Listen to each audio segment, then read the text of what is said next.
Throughout his career, Atlas has represented contractors and developers in both litigation and transactional matters, including trying construction claims in state and federal court and negotiating complex construction and design agreements for residential and commercial projects.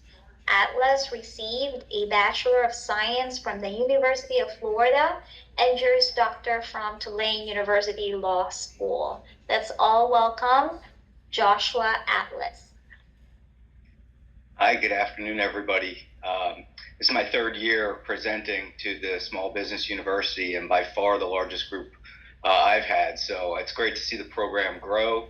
And thank you for your time and your attention this afternoon.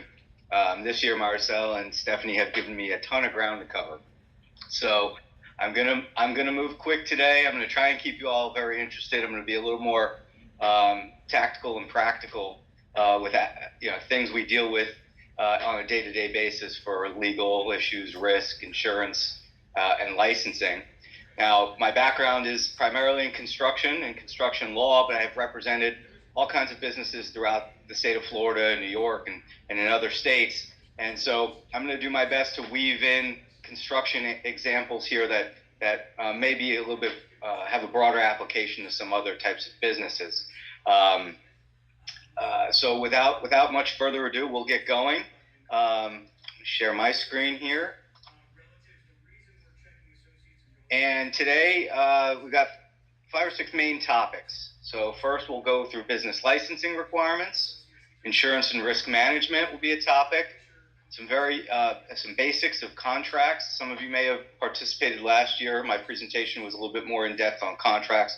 So you may have seen some of those slides before if you were here last year, but we'll touch on some basics there. We'll talk about procurement methods, different types of construction procurement methods. I know there's a lot of contractors and construction professionals on. We'll talk about a couple different concepts of how work and projects are bought commercially. And then we'll talk a little bit about solicitation of public contracts. And that means doing business with municipal, state, and local governments for all types of goods and services. So start with licensing. Licensing is the regulation of certain types of businesses throughout the state and counties of Florida. And it's done at a few different levels. Primarily, state licensing is run through the Department of Business and Professional Regulations. And they license everything in the state that is applicable statewide. It's a huge organization that's then broken up into much smaller divisions that are tailored for each specific industry. Juan, porfa, sos prepago. So among other things, the DBPR licenses hotel and restaurant operators, condo associations, barbers, talent agencies, tobacco. As it pertains to my particular field in the construction area, they are responsible for licensing architects, engineers, and contractors. And I've got it noted here on the screen. Each of those professions is regulated by a different department, a different division within the department. The Board of Architecture for architects, Board of Professional Engineers for engineers, and the Construction Industry Licensing Board for contractors. Now, contractors were further broken up by specific trades. So you can be a general contractor, which gives you the right to build. A commercial general contractor can really go out and build anything, take on a contract, negotiate a deal to build anything. But then specific trades, specialty areas within construction need separate licenses on top of that. So electricians, plumbers, air conditioning, mechanical trades, roofers is a specific trade. It's an important thing here in Florida given the hurricane exposure. Pools and spas have a specific license, and underground utilities as well. So when we talk about ethical practices and being a good corporate citizen, this is the first step. It's licensure, making sure that you are licensed, which means qualified with the state to do the type of business you want to do. But licensing then goes to a different level. So they have county licensing. Each county in Florida also provides a licensing framework for different kinds of specialty trades. So in Palm Beach County, you can get anything from a window installer license to an iron and aluminum fabricator's license. And that is a licensure for you to conduct that type of work within the county granting the license. And then, of course, the municipal licenses. Some cities, and this varies, there's hundreds of cities throughout the state. These kinds of requirements are going to vary city to city. That's not the kind of presentation I can do today in the time we have, but I want to bring it to your attention that there may be local municipal licensing requirements. And one of the things that you hear that I wanted to draw a distinction for some of the small business owners here. There is a distinction between being licensed and being registered to do business in the state. Licensing, as we talked about, Jeff mentioned earlier, that's a regulatory framework that the state and the state government has decided needs to be in place to help ensure the public is kept safe, that people are practicing ethically, and that the people who are doing certain services are properly qualified to do them.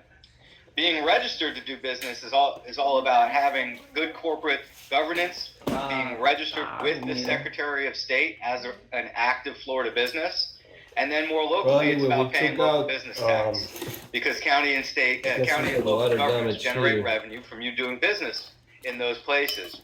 And so when you register and you pay your local business tax, that means you're registered to do business within that municipality. I gotta remove all this. That's not a licensing requirement. That's an everybody. All this wood. So there is a little bit of a difference there.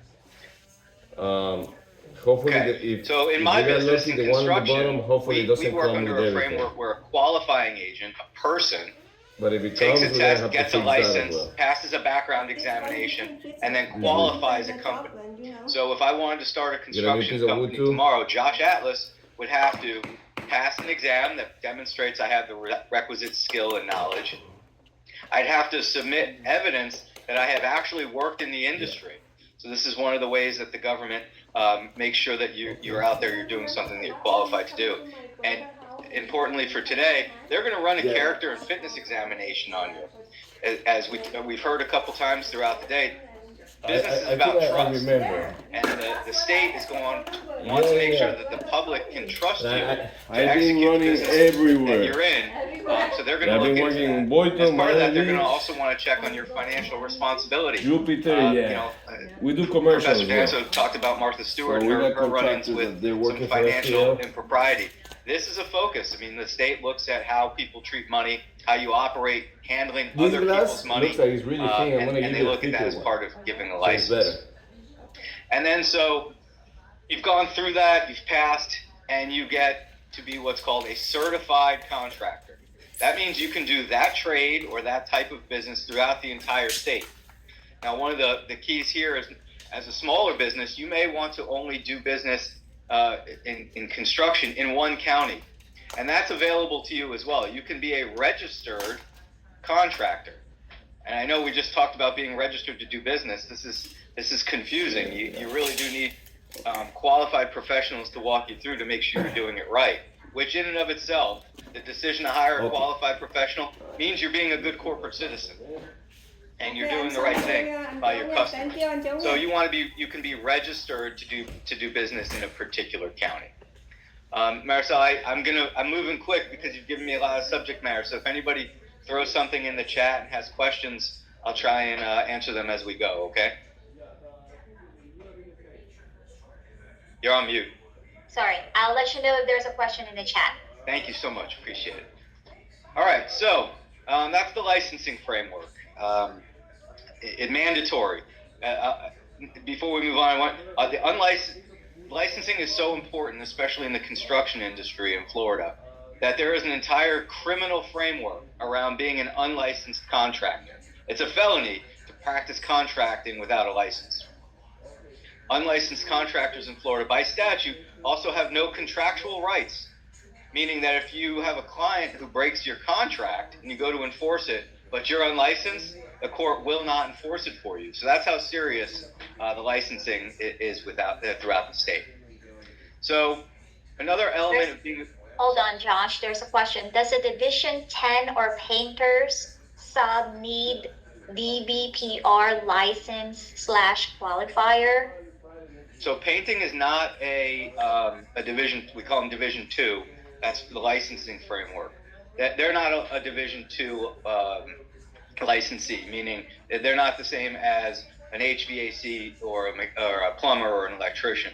But painters should typically be licensed at the local municipal level, so that they are licensed as a certified painter, a registered painter in the county they work. So in Palm Beach County, the Palm Beach County Building and Zoning Department handles licensure throughout the county. So the next phase of being a good corporate citizen is insurance and risk management. And that means proactively keeping yourself and your clients out of trouble, and reactively having insurance products available to pay for things if something goes wrong in your business. And that is another level of transparency and trust that you can give to your clients, to know that if in the event something does go wrong, there is a product I've invested in to make it right by you. And it's just another layer to show that you're a good corporate citizen, that you're taking your clients and your customers' interest into play. So in Florida, there's sorry, let me get that out of the way. There's what's required, and then what's best practice. And again, I'm coming back to construction here. So as far as construction goes, contractors are only required to have general liability and workers' compensation, meaning you've got protection insurance if somebody who comes on your job or is next to your job gets hurt or their property gets damaged, and you've got protection for your employees who are working for you on your job site. But if that were the only risk we would face, I would probably not have much to do all day, because we as business owners face all kinds of risks depending on what type of business you have. And it's everything from automobile liability if you drive a car for purposes of work, or you have employees who drive your automobiles. Property insurance, if you have inventory or stock, or you have equipment that you store in your office or your business, property insurance is the appropriate way to secure that property. Pollution liability, if you deal with water and might cause mold, or if you use chemicals that might spill into the dirt or onto somebody's property, that's the kind of thing that professional liability would cover. Pollution liability. Professional liability covers professional services like architecture, engineers. If you're providing any type of service that typically requires a heightened degree, licensure, some kind of special training and care, then if you have an error or an omission while performing those services, professional liability is there to pay for the damage you might cause. Umbrella liability, this sits over everything. So let's say you have a claim and your general liability policy isn't enough. Well, you have an umbrella liability policy. It's an extra layer of protection. Employment practices. Anybody who has employees needs to consider an employment practices liability policy. And this type of policy guards against claims from your employees for discrimination, wrongful termination, retaliation, those types of things. So this one I put on here because that's a good practice for any small business owner who has employees. And then you've got stuff like cyber liability. We all, as business owners, take our customers' data and we use it for some purpose. It's the world we live in. If you are breached, you are liable to your customers for improperly disclosing or exposing their data. There's an insurance coverage for that. So that's another way. That's another one of those two-sided coins. That's assurance for you that you'll have some protection. You won't go out of business if that happens. But it's also protection to your clients. They know that you've invested in making sure that their data is safe, and you have insured, meaning you've bought a policy to make them whole if there's a problem. So, Josh, before you go on, the one thing I would point is you say required from a standpoint of the legal framework of the state or regulatory framework. You may, for those in whatever business you're in, look at the different clients you're going to be working for, because some of your clients may require some of those as a matter of doing business with them, in addition to what you might need from the state or municipality level. You're absolutely right, Jeff. And insurance requirements is one of the key things we negotiate in every contract. what types of insurance does my client want me to carry, and how much of it do I need to carry? And are there any other terms and conditions that might be out there that I need to worry about in order to comply with my contract? That's exactly right. So typically, commercial insurance, like the ones I just mentioned, they are purchased through commercial insurance brokers. And I'm not here to advocate for brokers, but I will tell you, if you don't have a good commercial insurance broker as a small business owner, you need to go out and find one. And when I say a good broker, I mean a partner in your professional capacity that is looking out for your business. They're advising you on types of coverages based on what types of risks your business is facing. They're talking to you about making business decisions to balance the cost of these things versus how much coverage you can go and buy so that your bottom line doesn't get decimated by insurance costs. And they're also presenting options to you for deductibles and self-insurance retentions so that these kinds of products can be more affordable to you based on your risk profile and risk tolerance. It really is a partnership. I talk to my insurance broker twice a week about various things, and they give me advice on new products that's out there and new ways to protect myself and my customers. So it's a key element of the team. And so we talked a little bit about the types of coverages out there, but most of the concern around insurance is what it doesn't cover. And when you get into the insurance world, you find out quickly that with the hand it gives and the other hand it takes away with insurance exclusions. And so this is an area where that brokerage relationship, the commercial broker, really comes into play. They can help you navigate these types of exclusions so that you don't think that something is protected by insurance when in fact it actually isn't. They're going to make sure the policy you buy doesn't exclude something that you actually do and need protected. So I've listed a couple of exceptions that in my business we run into all the time. Insurance won't cover defective workmanship. It won't cover outcomes that are expected or intended. That's not what a general liability policy is. If something is an intentional act, there's no insurance for that. And this is a good example. Mold. Everybody thinks of water intrusion is just general liability. Look to your GL. But if you have mold or other types of discharge, other products, oil, petroleum, that's not going to be covered under general liability. That's a specialty product that you need to look to pollution liability for. So it's really important. You can't just say, oh, I've got insurance. You have to make sure you have the right insurance. And then this is the game that goes on in the insurance world.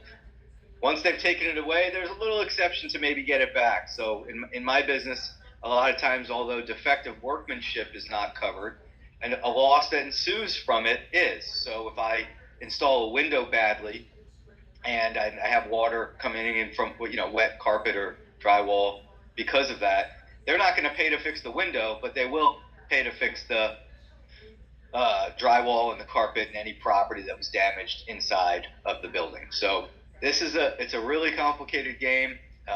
You have to read policies that are presented to you to make sure you understand them, what is and what isn't covered, and make sure you've bought what is right for you. And I'll stop here. Actually, let me do this additional slide. When we talk about risk management, it's really important to know that you're not only talking about insurance. It's very easy to think risk management, oh, I'll get insurance for that, that's fine. But we as a construction company and you as a small business owner, I'd like to challenge you to have a little bit more of a comprehensive approach to it. So quality risk management in my business also means having quality assurance and quality control. Quality assurance means making sure something doesn't happen, having processes in place. Quality control meaning if something does happen, I have a process in place to react to it well. Cost controls, this is a big one. We see this one in construction, and it's going on right now with tariffs being a really pressing concern. Making sure you have cost controls in place so that you can then go out and take risks with your customers and your work. Meaning I'm going to guarantee a price because I know that I've got a cost control in place with my supplier and I won't get hurt. I can meet this obligation to my client. Security and safety, this is a big one in my business and a lot of your businesses as well, I'm sure. And that includes making sure that your physical plant is safe, that you've done what's reasonable under the circumstances to make sure there's cameras or in some instances guards or whatever you need to do to protect. Having a plan and an approach to that is important. A lot of times this is tied directly to how much your insurance will cost. If you have a comprehensive safety and security plan in place, and you can demonstrate that to the insurance companies, your costs will come down as a result. Pre-qualification, this is one I've been harping on in my business for a long time. You have to be careful who you do business with.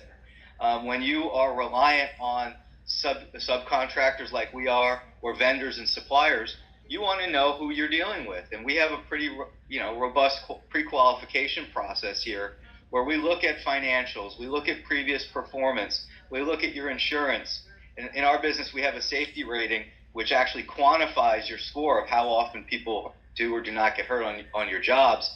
And we look at all of that. And that's important to us because we want to know that when we're in a problem, the person we're relying on has the same integrity that we do and will stand up behind their work. So I can't stress this one enough.